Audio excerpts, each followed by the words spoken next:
ਸਾਰੇ ਹੀ ਵਿਦਿਆਰਥੀਆਂ ਨੂੰ ਪਿਆਰ ਭਰੀ ਸਤਿ ਸ਼੍ਰੀ ਅਕਾਲ। ਆਪਾਂ ਰਾਜਸਥਾਨ ਵਿੱਚ ਜੋ 10ਵੀਂ ਜਮਾਤ ਨੂੰ ਪੰਜਾਬੀ ਦੀ ਕਿਤਾਬ ਲੱਗਦੀ ਹੈ ਸਾਹਿਤ ਸੁਗੰਧੀਆਂ, ਉਹਦੇ ਬਾਰੇ ਪੜ੍ਹ ਰਹੇ ਹਾਂ। ਉਹਦੇ ਵਿੱਚ ਆਪਣੇ 10ਵੇਂ ਕਵੀ ਦੀਆਂ ਰਚਨਾਵਾਂ ਚੱਲ ਰਹੀਆਂ ਸੀ। ਪ੍ਰੋਫੈਸਰ ਮੋਹਨ ਸਿੰਘ ਜੋ 10ਵਾਂ ਲੈਸਨ ਹੈ ਉਸ ਦੀਆਂ ਰਚਨਾਵਾਂ ਦੀ ਆਪਾਂ ਵਿਆਖਿਆ ਕਰ ਰਹੇ ਸੀ। ਪ੍ਰੋਫੈਸਰ ਮੋਹਨ ਸਿੰਘ ਦੀਆਂ ਆਪਾਂ 2 ਰਚਨਾਵਾਂ ਪੜ੍ਹ ਲਈਆਂ ਸੀ ਪਿਛਲੀ ਵੀਡੀਓ ਵਿੱਚ, ਮਾਂ ਅਤੇ ਹਾਲੀ ਦਾ ਗੀਤ। ਅੱਜ ਆਪਾਂ ਜਿਹੜੀ ਵੀਡੀਓ ਪੜ੍ਹਨੀ ਹੈ ਉਸ ਦਾ ਨਾਮ ਹੈ ਗੁਰੂ ਨਾਨਕ ਨੂੰ।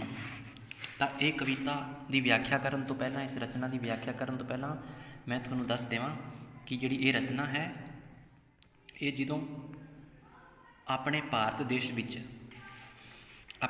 ਦੇਸ਼ ਦੇ 2 ਟੁਕੜੇ ਹੋ ਗਏ ਸੀ, 2 ਭਾਗਾਂ ਵਿੱਚ ਵੰਡਿਆ ਗਿਆ ਸੀਗਾ। ਇੱਕ ਪਾਕਿਸਤਾਨ ਬਣ ਗਿਆ ਸੀ ਅਤੇ ਇੱਕ ਹਿੰਦੁਸਤਾਨ। ਉਸ ਵੇਲੇ ਆਪਣੇ ਦੇਸ਼ ਵਿੱਚ ਬਹੁਤ ਹੀ ਜ਼ਿਆਦਾ ਖੂਨ ਖਰਾਬਾ ਹੋ ਰਿਹਾ ਸੀਗਾ। ਲੋਕ ਇੱਕ ਦੂਜੇ ਨੂੰ ਮਾਰ ਕੱਟ ਰਹੇ ਸੀ, ਦੰਗੇ ਹੋ ਰਹੇ ਸੀ। ਪਾਕਿਸਤਾਨ ਵਿੱਚ ਹਿੰਦੂਆਂ ਨੂੰ ਮਾਰਿਆ ਜਾ ਰਿਹਾ ਸੀ, ਇੱਥੇ ਮੁਸਲਮਾਨਾਂ ਨੂੰ ਮਾਰਿਆ ਜਾ ਰਿਹਾ ਸੀ। ਤਾਂ ਉਸ ਵੇਲੇ ਦਾ ਵਰਣਨ ਕੀਤਾ ਹੈ ਕਵੀ ਨੇ ਇਸ ਕਵਿਤਾ ਦੇ ਵਿੱਚ।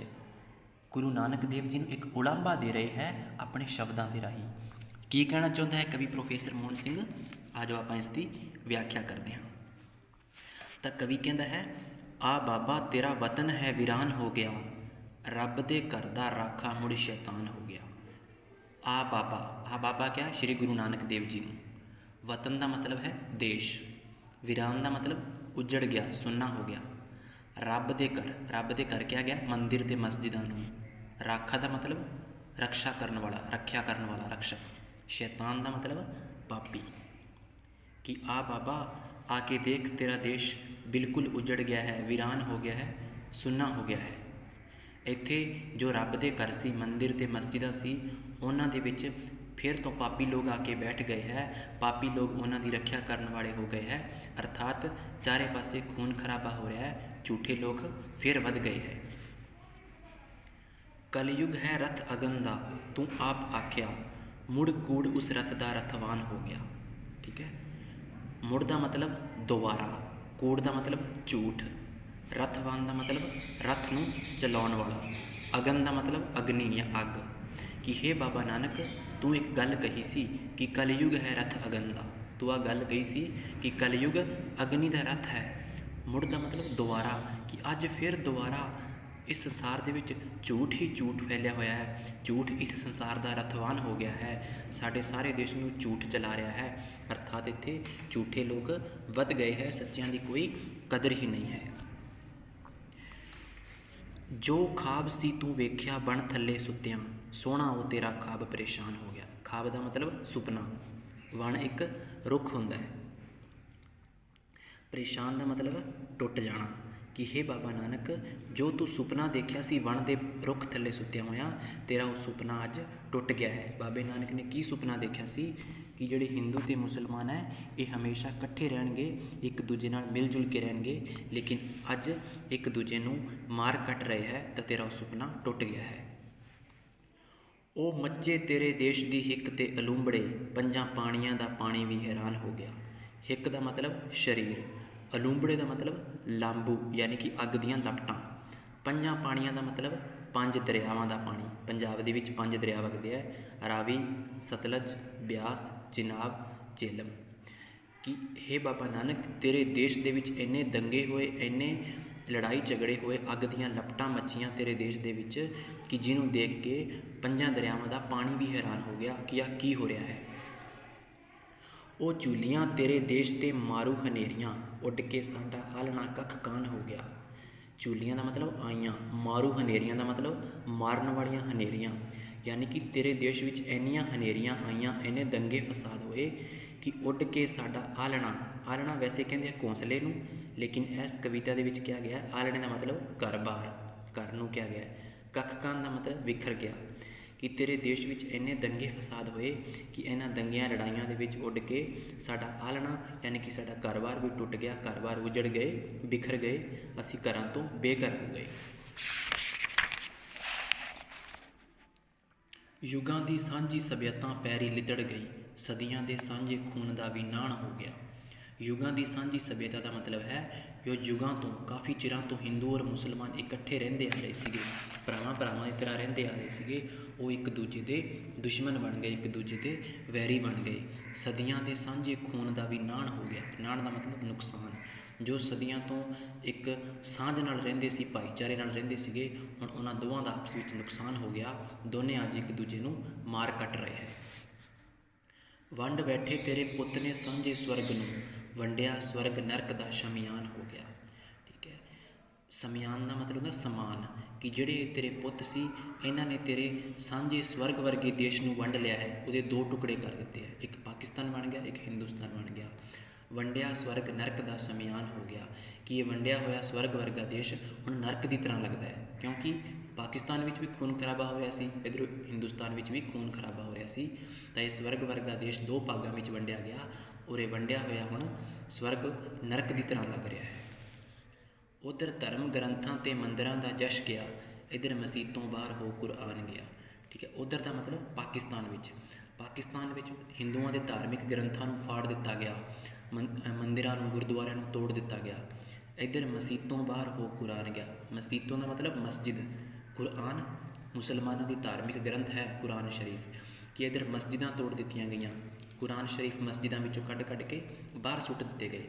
ਅਰਥਾਤ ਪਾਕਿਸਤਾਨ ਵਿੱਚ ਹਿੰਦੂ ਸੰਪਤੀ ਨੂੰ ਨੁਕਸਾਨ ਪਹੁੰਚਾਇਆ ਜਾ ਰਿਹਾ ਸੀ, ਔਰ ਹਿੰਦੁਸਤਾਨ ਦੇ ਵਿੱਚ ਮੁਸਲਮਾਨਾਂ ਦੀ ਜੋ ਸੰਪਤੀ ਸੀ ਉਹਨੂੰ ਨੁਕਸਾਨ ਪਹੁੰਚਾਇਆ ਜਾ ਰਿਹਾ ਸੀ। ਹਿੰਦਵਾਣੀਆਂ ਤੁਰਕਾਣੀਆਂ ਦੋਹਾਂ ਦੀ ਪੱਤ ਗਈ, ਬੁਰਕੇ ਸੰਦੂਰ ਦੋਹਾਂ ਦਾ ਅਪਮਾਨ ਹੋ ਗਿਆ। ਹਿੰਦਵਾਣੀਆਂ ਯਾਨੀ ਕਿ ਹਿੰਦੂ ਔਰਤਾਂ, ਤੁਰਕਾਣੀਆਂ ਯਾਨੀ ਕਿ ਮੁਸਲਿਮ ਔਰਤਾਂ। ਪੱਤ ਦਾ ਮਤਲਬ ਇੱਜ਼ਤ, ਕਿ ਹਿੰਦੂ ਔਰ ਮੁਸਲਮਾਨ ਔਰਤਾਂ ਸੀ, ਦੋਹਾਂ ਦੀ ਇੱਜ਼ਤ ਨਾਲ ਖਿਲਵਾੜ ਕੀਤਾ ਗਿਆ, ਦੋਵਾਂ ਨੂੰ ਬੁਰੇ ਦਿਨ ਦੇਖਣੇ ਪਏ। ਬੁਰਕੇ ਸੰਦੂਰ ਦੋਹਾਂ ਦਾ ਅਪਮਾਨ ਹੋ ਗਿਆ। ਬੁਰਕੇ ਦਾ ਭਾਵ ਹੈ ਮੁਸਲਮਾਨ ਔਰਤਾਂ ਜੋ ਕਿ ਬੁਰਕਾ ਪਹਿਨਦੀਆਂ ਹੈ, ਸੰਦੂਰ ਦਾ ਮਤਲਬ ਹਿੰਦੂ ਔਰਤਾਂ ਜੋ ਮੰਗ ਵਿੱਚ ਸੰਦੂਰ ਭਰਦੀਆਂ ਹੈ, ਜੋ ਉਹਨਾਂ ਦੇ ਪਤੀ ਦੀ ਨਿਸ਼ਾਨੀ ਹੁੰਦੀ ਹੈ। ਕਿ ਹਿੰਦੂ ਔਰ ਮੁਸਲਮਾਨ ਦੋਵਾਂ ਔਰਤਾਂ ਦਾ ਅਪਮਾਨ ਕੀਤਾ ਗਿਆ। ਪਾਕਿਸਤਾਨ ਵਿੱਚ ਹਿੰਦੂ ਔਰਤਾਂ ਦਾ ਅਪਮਾਨ ਹੋ ਰਿਹਾ ਸੀ, ਔਰ ਹਿੰਦੁਸਤਾਨ ਵਿੱਚ ਮੁਸਲਿਮ ਔਰਤਾਂ ਦਾ ਅਪਮਾਨ ਹੋ ਰਿਹਾ ਸੀਗਾ। ਠੀਕ ਹੈ, ਤੁਸੀਂ ਬਾਕੀ ਗਦਰ ਫਿਲਮ ਦੇ ਵਿੱਚ ਇਹ ਸੀਨ ਦੇਖੀ ਹੈ ਕਿ ਕਿਸ ਤਰ੍ਹਾਂ ਪਾਕਿਸਤਾਨ ਵਿੱਚ ਹਿੰਦੂਆਂ ਨੂੰ ਨੁਕਸਾਨ ਪਹੁੰਚਾਉਂਦੇ ਹੈ ਤਾਂ ਹਿੰਦੁਸਤਾਨ ਵਿੱਚ ਮੁਸਲਮਾਨਾਂ ਨੂੰ ਨੁਕਸਾਨ ਪਹੁੰਚਾਇਆ ਜਾਂਦਾ। ਸੇਮ ਉਹੀ ਚੀਜ਼ ਸੀ, ਉਸੇ ਤਰ੍ਹਾਂ ਦੀ ਹਾਲਾਤਾਂ ਦਾ ਵਰਣਨ ਹੋ ਰਿਹਾ ਇਸ ਕਵਿਤਾ ਦੇ ਵਿੱਚ। ਇੱਕ ਪਾਸੇ ਪਾਕ ਪਾਕੀ ਪਾਕਿਸਤਾਨ ਹੋ ਗਿਆ, ਇੱਕ ਪਾਸੇ ਹਿੰਦੂ ਹਿੰਦੀ ਹਿੰਦੁਸਤਾਨ ਹੋ ਗਿਆ। ਪਾਕ ਦਾ ਮਤਲਬ ਹੁੰਦਾ ਸਾਫ਼, ਕਿ ਇੱਕ ਪਾਸੇ ਆਪਾਂ ਨੂੰ ਆਪਣੇ ਆਪ ਨੂੰ ਸਾਫ਼ ਅਖਵਾਉਣ ਵਾਲਾ ਪਾਕਿਸਤਾਨ ਦੇਸ਼ ਬਣ ਗਿਆ, ਔਰ ਇੱਕ ਪਾਸੇ ਹਿੰਦੂਆਂ ਦਾ ਦੇਸ਼ ਹਿੰਦੀ ਭਾਸ਼ਾ ਦੇ ਆਧਾਰ 'ਤੇ ਹਿੰਦੁਸਤਾਨ ਬਣ ਗਿਆ। ਇੱਕ ਸੱਜੀ ਤੇਰੀ ਅੱਖ ਸੀ, ਇੱਕ ਖੱਬੀ ਤੇਰੀ ਅੱਖ, ਦੋਹਾਂ ਅੱਖਾਂ ਦਾ ਹਾਲ ਤੇ ਨੁਕਸਾਨ ਹੋ ਗਿਆ। ਕਿ ਇਹ ਦੋਨੋਂ ਦੇਸ਼ ਤੇਰੀਆਂ ਦੋਨੋਂ ਅੱਖਾਂ ਦੀ ਤਰ੍ਹਾਂ ਸੀ, ਇੱਕ ਤੇਰੀ ਸੱਜੀ ਅੱਖ ਦੀ ਤਰ੍ਹਾਂ ਸੀ, ਇੱਕ ਤੇਰੀ ਖੱਬੀ ਅੱਖ ਦੀ ਤਰ੍ਹਾਂ ਸੀ। ਸੱਜੀ ਦਾ ਮਤਲਬ ਦਾਈਂ, ਖੱਬੀ ਦਾ ਮਤਲਬ ਬਾਈਂ, ਕਿ ਇੱਕ ਤੇਰੀ ਦਾਈਂ ਅੱਖ ਦੀ ਤਰ੍ਹਾਂ ਸੀ, ਇੱਕ ਤੇਰੀ ਬਾਈਂ ਅੱਖ ਦੀ ਤਰ੍ਹਾਂ ਸੀ। ਸੱਜਾ ਖੱਬਾ ਮਤਲਬ ਦਾਇਆਂ ਬਾਇਆਂ। ਲੇਕਿਨ ਇਸ ਟਾਈਮ ਦੋਵਾਂ ਅੱਖਾਂ ਦਾ ਨੁਕਸਾਨ ਹੋ ਗਿਆ, ਅਰਥਾਤ ਦੋਨਾਂ ਦੇਸ਼ਾਂ ਨੂੰ ਬੁਰੇ ਦਿਨ ਦੇਖਣੇ ਪੈ ਰਹੇ ਹੈ।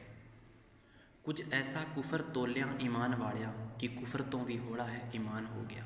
ਕੁਫਰ ਦਾ ਮਤਲਬ ਝੂਠ, ਤੋਲਿਆ ਦਾ ਮਤਲਬ ਬੋਲਿਆ, ਕਿ ਕੁਝ ਗਲਤ ਲੋਕਾਂ ਨੇ, ਝੂਠੇ ਲੋਕਾਂ ਨੇ ਦੇਸ਼ ਵਿੱਚ ਇਹੋ ਜਿਹੀ ਅਫਵਾਹ ਫੈਲਾਈ, ਇਹੋ ਜਿਹੀ ਲੋਕਾਂ ਦੇ ਮਨ ਵਿੱਚ ਕੋਈ ਬੁਰੀਆਂ ਗੱਲਾਂ ਭਰੀਆਂ ਕਿ ਈਮਾਨ ਹੈ ਉਹ ਝੂਠ ਤੋਂ ਵੀ ਹੌਲਾ ਹੋ ਕੇ ਰਹਿ ਗਿਆ।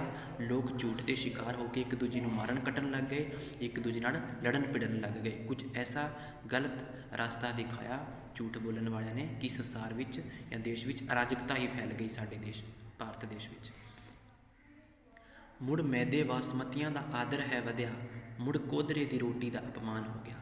ਮੈਦੇ ਬਾਸਮਤੀਆਂ ਦਾ ਮਤਲਬ ਹੈ ਅਮੀਰ ਲੋਕ, ਕਿ ਫਿਰ ਦੁਆਰ ਤੋਂ ਅਮੀਰ ਲੋਕਾਂ ਦਾ ਆਦਰ ਅਤੇ ਸਤਿਕਾਰ ਵੱਧ ਰਿਹਾ ਹੈ।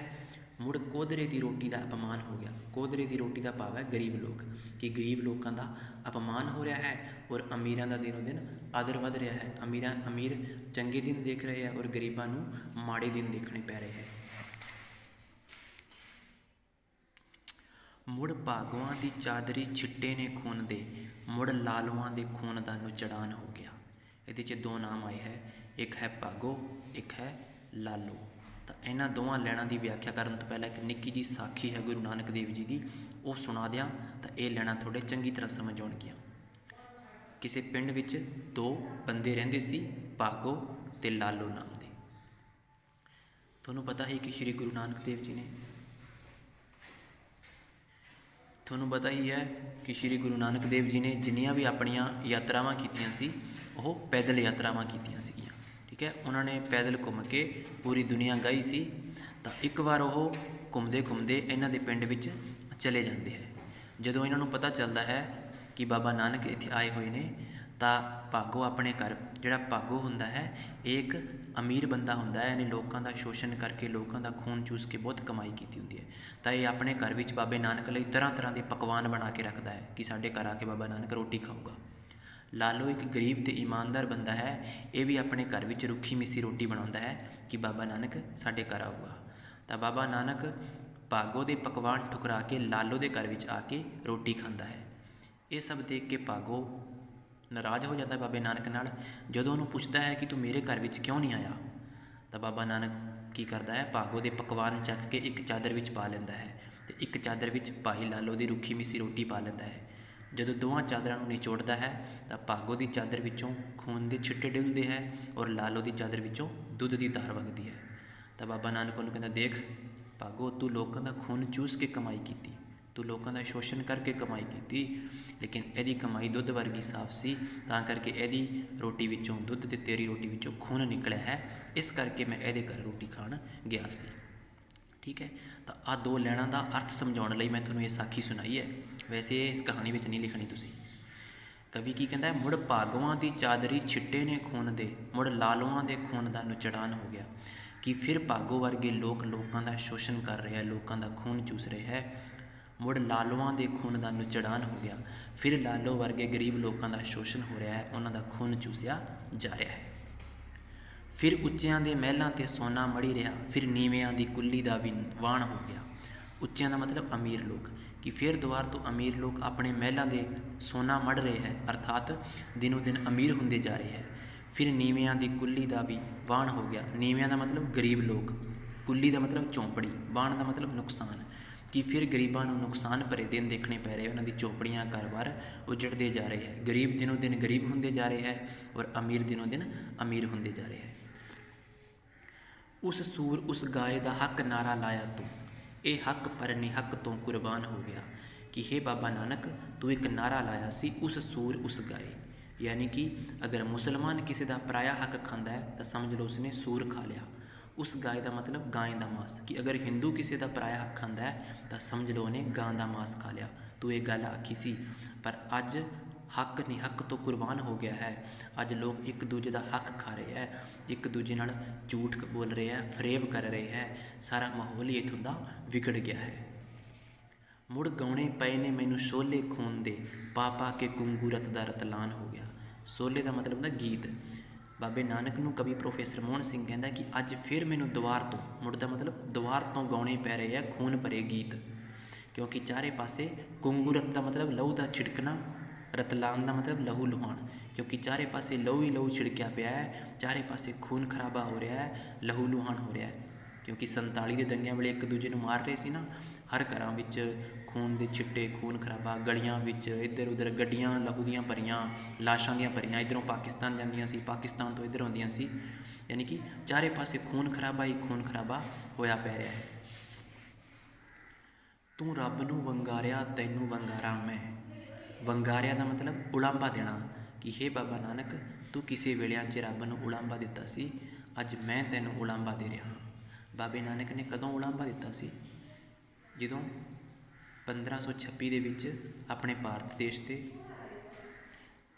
ਬਾਬਰ ਦਾ ਹਮਲਾ ਹੋਇਆ ਸੀ, ਤਾਂ ਉਸ ਵੇਲੇ ਵੀ ਭਾਰਤ ਵਿੱਚ ਬਹੁਤ ਜ਼ਿਆਦਾ ਖੂਨ ਖਰਾਬਾ ਹੋਇਆ ਸੀਗਾ। ਤਾਂ ਉਸ ਵੇਲੇ ਬਾਬੇ ਨਾਨਕ ਨੇ ਰੱਬ ਨੂੰ ਇੱਕ ਉਲਾਂਭਾ ਦਿੱਤਾ ਸੀ ਆਪਣੀ ਰਚਨਾ ਦੇ ਵਿੱਚ। ਤਾਂ ਉਵੇਂ ਕਵੀ ਕਹਿ ਰਿਹਾ ਕਿ ਉਸ ਵੇਲੇ ਰੱਬ ਨੂੰ ਤੂੰ ਉਲਾਂਭਾ ਦਿੱਤਾ ਸੀ, ਅੱਜ ਮੈਂ ਤੈਨੂੰ ਉਲਾਂਭਾ ਦੇ ਰਿਹਾ ਹਾਂ। ਕਿ ਅੱਜ ਫਿਰ ਦੇਸ਼ ਵਿੱਚ ਉਸੇ ਤਰ੍ਹਾਂ ਹੀ ਮਾਹੌਲ ਬਣਿਆ ਪਿਆ ਹੈ, ਖੂਨ ਖਰਾਬਾ ਹੋ ਰਿਹਾ ਹੈ। ਆਇਆ ਨਾ ਤੈ ਕੀ ਦਰਦ ਇੰਨਾ ਕਾਣ ਹੋ ਗਿਆ, ਕਿ ਤੈਨੂੰ ਬਿਲਕੁਲ ਵੀ ਦਰਦ ਮਹਿਸੂਸ ਨਹੀਂ ਹੋਇਆ। ਤੂੰ ਕਿਸੇ ਨਾ ਕਿਸੇ ਰੂਪ ਵਿੱਚ ਸਾਡੀ ਮਦਦ ਕਰਨ ਕਿਉਂ ਨਹੀਂ ਆਇਆ ਬਾਬਾ ਨਾਨਕ? ਤੇਰੇ ਦੇਸ਼ ਵਿੱਚ ਇੰਨਾ ਨੁਕਸਾਨ ਹੋਇਆ, ਇੰਨੇ ਮਾੜੇ ਦਿਨ ਤੇਰੇ ਇਸ ਦੇਸ਼ ਨੂੰ ਦੇਖਣੇ ਪਏ। ਅਰਥਾਤ ਇਸ ਕਵਿਤਾ ਦੇ ਵਿੱਚ 1947 ਦੇ ਦੰਗਿਆਂ ਦਾ ਵਰਣਨ ਹੈ, ਜਦੋਂ ਭਾਰਤ ਤੇ ਪਾਕਿਸਤਾਨ ਅੱਡ-ਅੱਡ ਹੋ ਗਏ ਸੀ। ਇੱਥੋਂ ਅੱਗੇ ਇਸ ਕਵਿਤਾ ਦੇ ਪ੍ਰਸ਼ਨ ਉੱਤਰ ਹੈ। ਪ੍ਰਸ਼ਨ ਉੱਤਰਾਂ ਵਿੱਚ ਕੀ ਲਿਖਿਆ ਗਿਆ ਹੈ ਕਿ ਹੇਠ ਲਿਖੇ ਕਾਵਿ ਬੰਦਾਂ ਦੀ ਪ੍ਰਸੰਗ ਸਹਿਤ ਵਿਆਖਿਆ ਕਰੋ। ਠੀਕ ਹੈ, ਇਹਨਾਂ ਦੀ ਪ੍ਰਸੰਗ ਸਹਿਤ ਵਿਆਖਿਆ ਕਰਨੀ ਹੈ। ਉਦਾਹਰਣ ਦੇ ਤੌਰ 'ਤੇ ਮੈਂ ਤੁਹਾਨੂੰ ਇੱਕ ਦੀ ਦੱਸ ਦਿਆਂ ਕਿ कि मान लो ऐस दी करनी है तो पहला आप इहदा प्रसंग लिखांगे। प्रसंग विच आपां की कुछ लिखना है, ज़्यादा नहीं कुछ लिखना, बस आही लिखना है कि ये काव टोटा साडी पंजाबी दी पाठ पुस्तक ਸਾਹਿਤ ਸੁਗੰਧੀਆਂ ਵਿੱਚੋਂ लिया गया है। इस कविता का नाम माँ है। इस कविता के कवि प्रोफैसर मोहन सिंह है। उन्होंने इस कविता विच माँ की वडियाई की है। कवि का नाम, किताब का नाम तो कविता का नाम कोमियां विच बंद करना है। अगे उसकी व्याख्या कर देनी है इस पैरे की। ठीक है, व्याख्या आप पिछली वीडियो में की हुई है, उवें सेम आ है। उस तो अगे दूजा प्रश्न होता है माँ कविता का केंद्री भाव लिखो। तो माँ कविता का केंद्री भाव की है कि माँ कविता में कवि प्रोफैसर मोहन सिंह कहना चाहता है कि माँ वर्गा घनी छां वाला बूटा मैनू पूरी दुनिया ते किते नज़र नहीं आता। रब ने स्वर्ग बनाने वेले भी माँ तो छां उधारी मंगी सी। दुनिया के जिन्ने भी बूटे है जड़ सुकण ते मुरझाते हैं, लेकिन माँ रूपी बूटा उदों मुरझाता है जो माँ के बच्चों ते कोई दुख होता है। गुरु नानक नूं कविता का सार लिखो। तो जिहड़ी पिछे मैं व्याख्या की वो सारे की सारी उतार देनी है, इहदा सारा ही है। हाली का गीत कविता अनुसार बहुटी दाज विच की कुछ लियाई है बयान करो। तो हाली का गीत कविता अनुसार बहुटी दाज विच बहुत सारा समान लैके आई है, जिहदे विच एक वो अपने पति लई चीरा लैके आई है। चीरा मतलब लाल रंग की पग, और एक बलद के लिए मखेरना लैके आई है। मखेरना एक बलद का आभूषण हुंदा है जो बलद के मत्थे ते पाया जाता है। गुरु नानक नूं कविता विच कवि किहड़े दो देश बनने का जिक्र करता है? तो इस कविता विच कवि हिंदुस्तान ते पाकिस्तान बनने का जिक्र करता है। ठीक है जी। अगर होर कोई तुहानूं चीज़ या कोई लाइन इस कविता विचों ना समझ आई होवे या पंजाबी विषय नूं लेके कोई प्रॉब्लम होवे, तुसीं कमेंट बॉक्स दे विच जरूर लिख दिओ। पिछली वीडियो दे विच भी कोई चीज़ तुहानूं ना समझ आवे ना तो तुसीं कमेंट बॉक्स 'च लिख दिओ।